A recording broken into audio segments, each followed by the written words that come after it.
1 Peter 5:7 says, cast all your anxieties on him because he cares for you. Now, the context of this verse, in verse 5, it says, clothe yourself in humility. It says, humble yourselves under the mighty hand of God so that in due time he may lift you up. And so there's this clothing yourself in humility. And then we get to verse 7, he says, throw this off.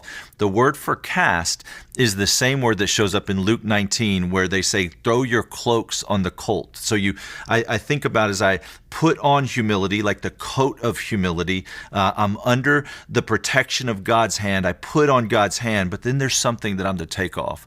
I'm to take off anxiety. And where it says cast, it's almost like you throw a coat on a coat rack. Like I have it and I just kind of carelessly throw it off. Like I don't want that on me.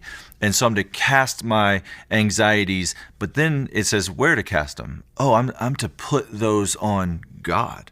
Why? Because he cares for me and he can handle it. So there's an anxiety that I'm not made for, but there's an anxiety that he says, no, that, I don't want you to carry that. You throw that on me. It reminds me of another verse that says, do not be anxious about anything, but in everything, by prayer and petition, present your request to God. So God's really adamant in saying, hey, your anxieties, your concerns, your fears, your worries, I want those. You put on humility, you put on my protection. I'll handle your anxiety.